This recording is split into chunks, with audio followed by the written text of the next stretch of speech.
Hey guys, I hadn't made a video since the 2010s. 20-teens? Teenies? You know what I mean. Anyway, welcome to the Roaring Tweenies. It's February 1st. I'm going to do a little job that just sprung up all of a sudden. It's a water source heat pump, and apparently they have 2 compressors bad in it. So let's go check it out and see what it is.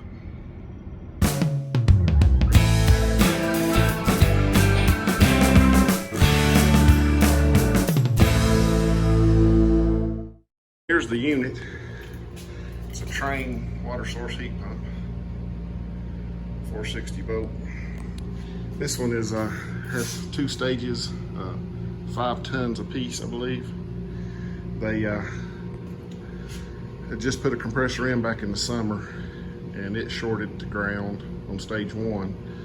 So they apparently come up and rigged it just to go straight to stage 2, and they said it ran for 30 minutes and it shorted to ground, which, unless there was a power issue, that probably had nothing to do one with another because they're separate circuits. So it took an hour to get everything up into this little space. You got to come through a cafeteria, come up onto a stage, climb up a wall ladder, come through a little door way around there, and then drag everything around through here. Alliance compressor, but you can see it's got a Copeland part number on it here. They got these straight from Train. So got 2 61s to go on this thing. I'm gonna get it broke apart and do a little diagnostic and make sure that what everybody said was true, that they are shorted to ground, and then we may do an acid test to see if we can find out why. Okay, I'm gonna check and see what voltage we got coming in here. 285, 282, 286, which gives us 493, 493, 491. So it's a little high, but I think these things are rated for up to like, let's see right over here, rated to 506 volts, from 414 to 506. So I don't think it was a power issue. I can tell they did replace a fuse. They said it blew a fuse when the first one shorted. I guess we can check and see if these fuses, if they blow another one or not. That was good. That was good. That was good. So we got good fuses. So I'm going to open it up and we'll look at the compressors. Okay, got the top pulled off and just lifted this door off over here. This is apparently the one they just replaced because it's got a 19 serial number. They told me they had purchased this the December before and it wasn't under warranty. So, but this one would about, you know, it had, I guess, an 11 out of 12 chances of being under warranty when it went out here last week. So, I don't know, I may cut her loose and we'll check the serial number on it and see if they can get them a backup compressor for it. But I'm getting ready to ohm it out. I just pulled the covers off both of these. This is the 01, which is the age of the school. But if that wasn't, that's had some work done on it, because surely the factory wouldn't have made it look like that. But there's not much room in these things, so I guess it's a possibility that's what it looked like when they put it in. So I'm gonna get the meter and check these to see if they are in fact grounded. We got no continuity between the different line, but we do have it to ground. So this one's definitely electrically shorted on the inside. But this guy over here, this is the original. It's not shorted on the inside. It does have continuity between 2 of them. Let's see. Got 3 ohms. Oops, don't have anything. All right, one of the leads on it is open. Thermal went out, or if it's just a burn, but it is in fact no good. So they need 2 compressors at least. Okay, I'm gonna do an acid check just to see if maybe that's what caused them to go out so quickly. Got these little quick checks. They seem to be pretty accurate.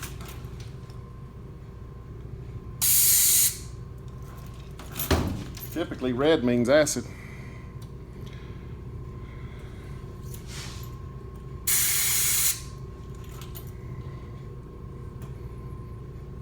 Doesn't really smell burned.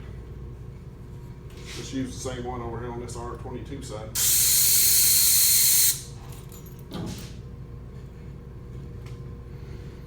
It's dirty, but it's not red.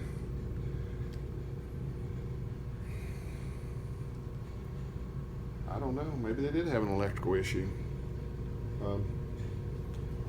Maybe I ought to convince them to put a phase monitor on this piece of equipment and drop the transformer out if they lose a phase, because obviously when this one blew a fuse,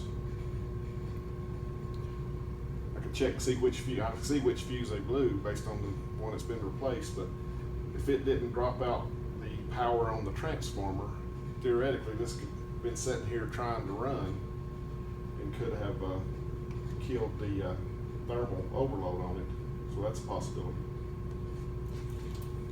So I'm gonna get this stuff recovered. I got two different jugs. I got a 407C jug, and then this side's still R22. So I'm gonna go ahead and get the gas out of both sides and start cutting these things out of here. Got her hooked up. I'm gonna weigh it out just to see how much was in it.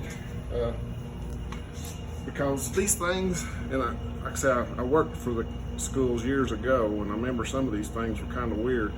You notice this thing has two circuits, but it just has one label that says factory charged with 6.25 pounds of R22. And in some cases, that meant you had 3 1/8 pounds in each circuit. So it's not a very good labeling thing. You know, a lot of them tell you how much is in each circuit, but this one just gives you one line for that. So I'm gonna weigh it out and see how much we got here. Okay, that one circuit contained a little over 7 pounds of gas. Not counting, you know, I bled the gauges and stuff. So if it truly holds 6 1/4 per circuit, then it was a little overcharged. I don't know all the history on this thing. It does have liquid line dryers it may not have had to start with, so that may hold a little more. But what's really got me confused here, they claim they came up and switched it. The new compressor went out, and then they switched it to the old compressor, and then it went out 30 minutes later. But the old compressor is on the yellow, which is usually Y1 over here. The orange is typically Y2, which is on the new compressor, which would be your second stage. I got a new contactor on Y1, again, which is the old compressor. It looks like the original contactor on Y2, which was the new compressor. When I got here, this orange wire was stretched over and hooked on the Y1 compressor, and the Y1 wire was just isolated up here out of the way. Of course, you never really want to do that, because what happens is, if you're calling for circuit 2 and you pull in the compressor for circuit 1, you have no pressure switches. All these orange wires go through the various pressure switches on the circuit they belong to. So if we were pulling in the Y1 compressor using the Y2 command, and something was wrong with Y1, then none of those yellow pressure switches was doing anything, and the compressor could sit there and just, you know, self-destruct if there was something terribly wrong. So I'm going to, of course, I'm going to change the contactors when I put the new compressors in. But I think what I'm going to do first, again, just trying to do a little investigation here, is I'm going to go ahead and grab the 22 jug and pull out the gas that's in that first circuit and see how much it weighs.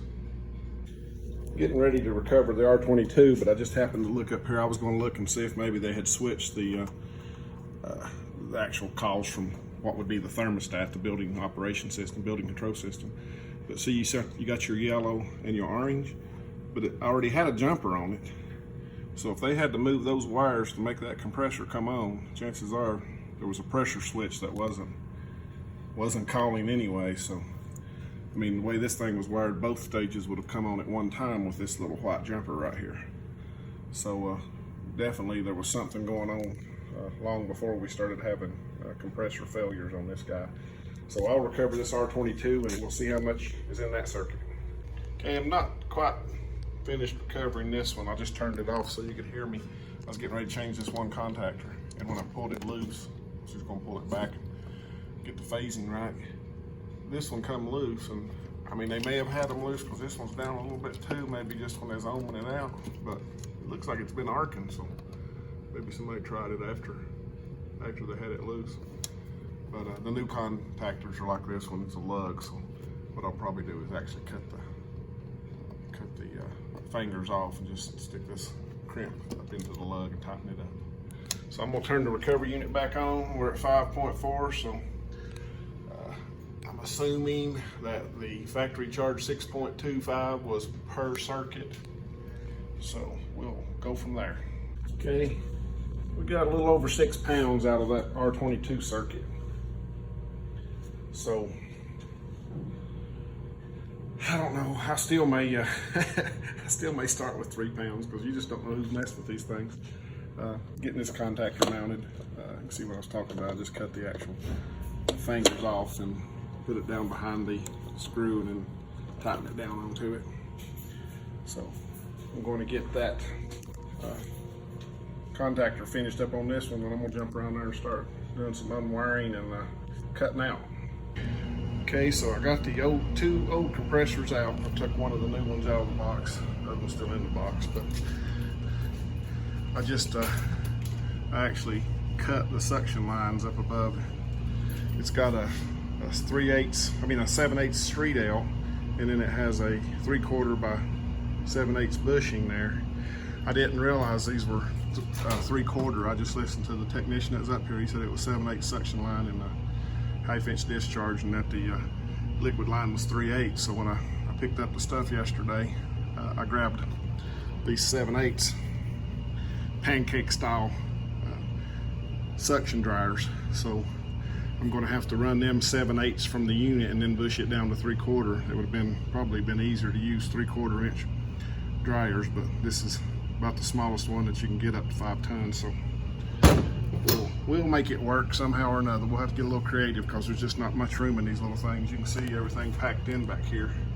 Anybody watching that hasn't seen a water source heat pump, this is basically your condenser or your outdoor unit. It's just a tank with probably coils in there. You've got the actual water coming in. Probably, I can't see, it's just a cluster back in there, but basically your water comes in and goes out on 2 of these lines, and then your refrigerant comes in and goes out on 2 more of them. So it just exchanges the temperature between the refrigerant and the actual water loop. This school actually has wells drilled into the ground. It's a ground source heat pump, geothermal if you will. And you can see the stainless steel flex hoses. That's your water coming in and going out of the actual unit here. So it's got dryers back here. I'm going to have to get back there and replace both of them. So I want to do that before I put the compressors in, so I can kind of stand up in here. You can tell people's walked on this duct here before, so it's not real sturdy, so I can stand there where the compressors go and get my head down in there maybe. It's a belt driven blower, probably harder to take out than it's worth, so I'll try to get back in there and get those 2 guys. What are those? 10s. I think I'm gonna I got 16s to put back. The more the merrier when you're trying to clean something up. So I'm going to get back there and try to get those new dryers installed, and then we'll get back to trying to figure out how to fit these compressors and these suction dryers in here. Top on off and stood up there behind the blower. The one for the new compressor that was in here back there, I had to cut it pretty low because the silver had ran down and left a big gob on it, and I couldn't get my cutter up any higher, and there's oil actually ran out. So I'm gonna have to try to get some of that out of there so I can braze it back. This was the new dryer that was put in. You can see it's a hard place to get to. They had a time, it looks like. But I guess this may be a date code because this says 5013. I'm sure they keep some of these in stock down there for a long time at the school. The one that was coming out of the R22 side that had the original compressor has a 00. So I'm guessing they actually came with one of these from the factory. And so I'm gonna put back an Emerson 163. So it should have just, looks like about the same size, but I guess the difference in the type of beads that's in it. This is probably a solid core. This one probably has beads.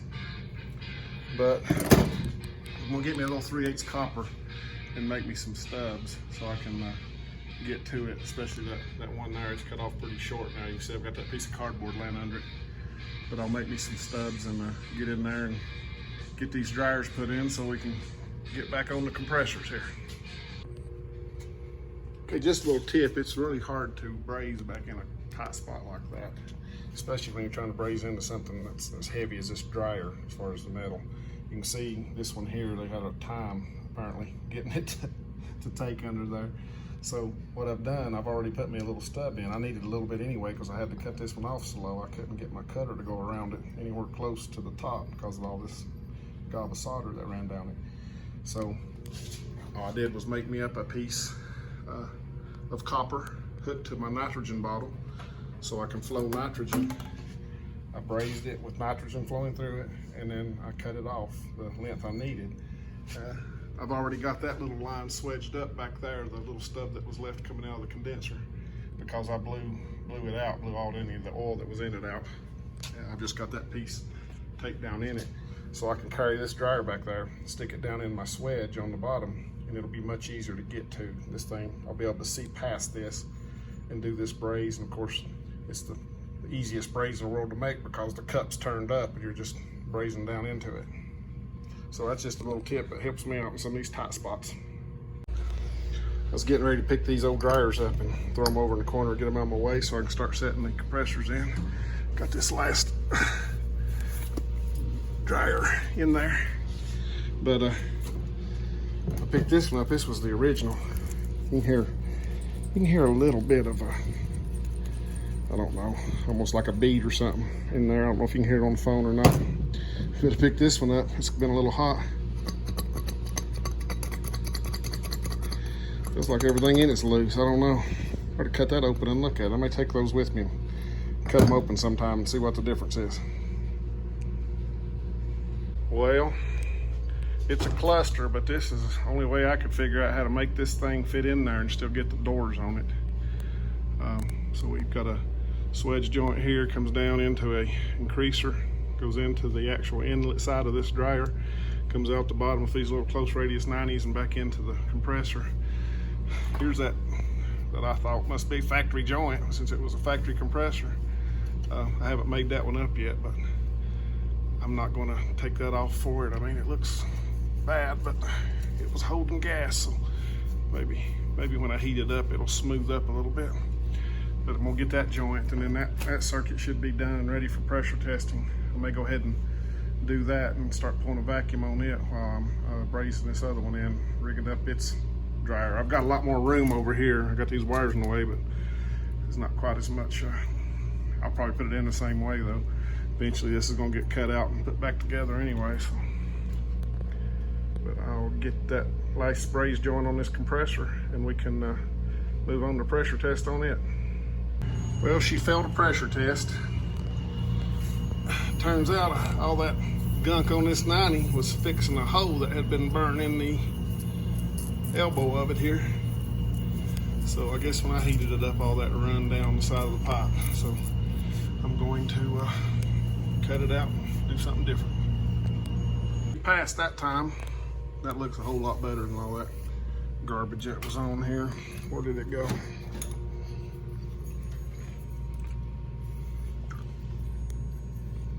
Hole was right back in there. I don't know. The light's terrible, sorry. It's too bright. But they had dropped all that on trying to stop a leak, so looks at least a stick of solder there, right? Picked up this. It's the only thing Johnstone had on the shelf yesterday, and it's a Appian. So it's the bigger hose there.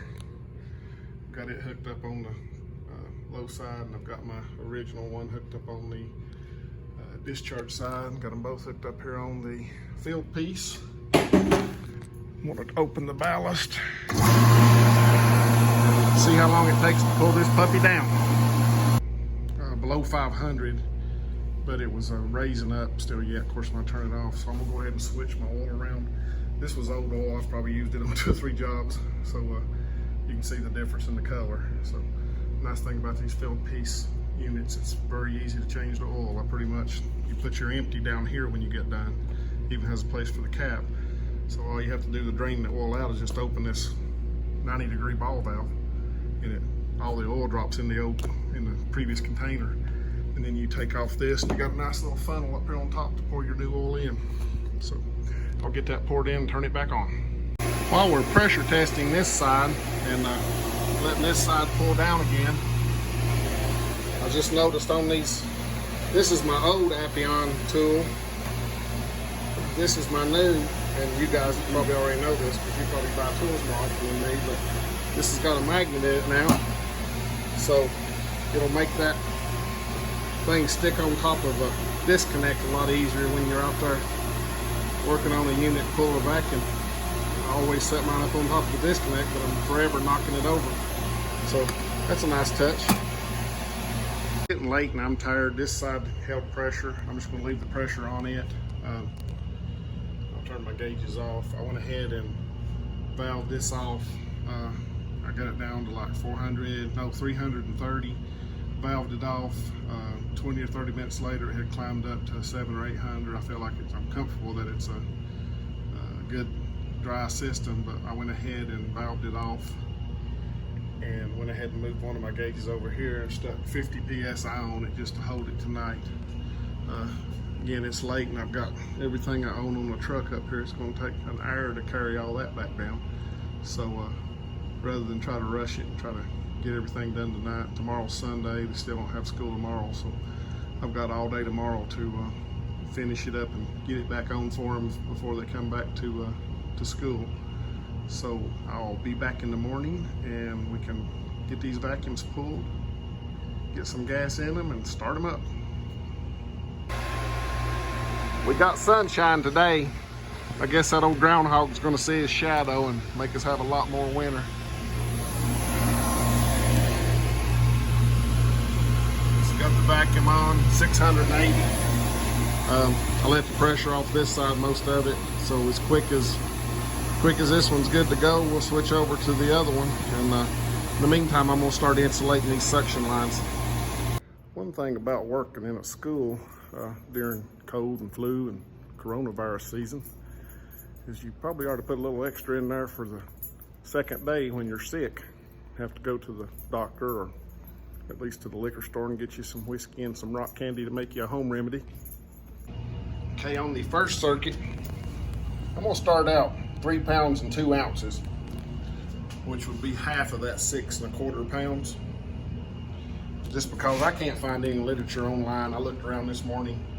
I found a spec sheet on this unit from out of the country, 50 hertz, and it had 5 pounds per circuit.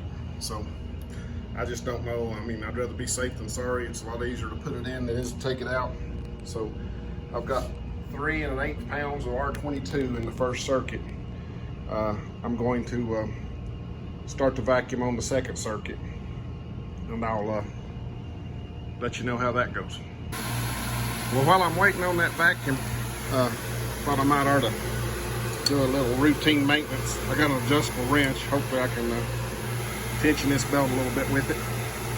I think I'll throw my ladder up here and carry all these tools down. Yesterday they was having some function in the cafeteria and there's a bunch of kids running in and out, so I didn't want to have a ladder set up here, but I think this will be a much easier way to get the tools down. We're holding our vacuum here. I put me some pigtails right here so that I can control it instead of running down to the kitchen and turning it on or whatever. I'm gonna do some testing on it as soon as I put my 3 pounds 2 ounces in this circuit. What I'll do is turn on the disconnect, and I'll tell it to turn the fan on. I'll make sure it's rotating the right direction, and then I'll try one compressor at a time, make sure it's turning the right direction. If something happens, one of them's not turning the right direction, I'll let you hear it so you'll know what it sounds like. Pretty much like it's eating a box of rocks. One, turned it on, it was pumping, wasn't noisy. Put the gauges on stage 2, turned it on, it's turning the right direction. It pumped down till the pressure switch cut it off, however. I just don't know if I ran it longer maybe than I did stage 1, or if it's actually got a problem. So I'm gonna add the other 3, while I'm hooked up to it, I'm gonna add the other 3.2 ounce, or 3 pounds 2 ounces to it, and see what it does then.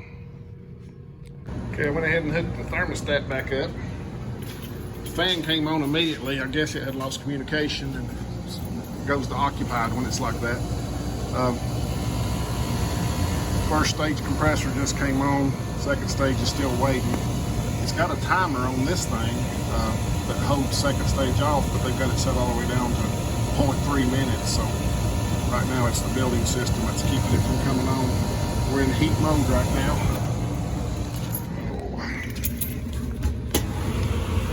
She's a good mower. Still on one stage. Probably all it needs. But the TXV on that second stage, the one I said pump down real quick, once I run her in heat for a little while, she seemed to straighten out. So I guess it had a little oil or something in it. Turns out though that this 6.25 pounds of R22 is per circuit. I may run up here with a Sharpie and make him a note of that, so the next guy will have an easier time trying to figure it out. So I'm gonna sit here and wait, maybe start carrying the tools down. I've got the gauges still hooked on the second stage. See if it comes on again, and then I'll take off the gauges, put that bore on right, call it a day. I'll take a picture of all the stuff I got to carry down the ladder. It's ridiculous what it takes to do a job like this. So this is most of the tools I've got. There's of course 2 compressors in there in the old boxes. There's 2 recovery jugs, one for R22 and one for 407. And then there's a new jug of 22 that I'm just going to leave here for him that is missing about 12 pounds. So take it down the ladder. It'll be a lot quicker than going down that straight ladder and through the cafeteria and off the stage and down the stairs. And hopefully won't take too long to get it down off of here. It's just a beautiful day. It's a little cool, the wind's blowing, but can't beat that sky. Well, she's buttoned back up and running. Here's the recovery jugs. And got the old compressors right over here. They need to check on that 19 serial number and see if they can get one back for it, I guess. I mean, the only thing I saw other than that dryer being a little bit beat up is it had a little bit too much gas in it. So I don't know if that would do it that quick or not. Guess it could. Thanks for watching. Hope you guys have a wonderful and prosperous 2020.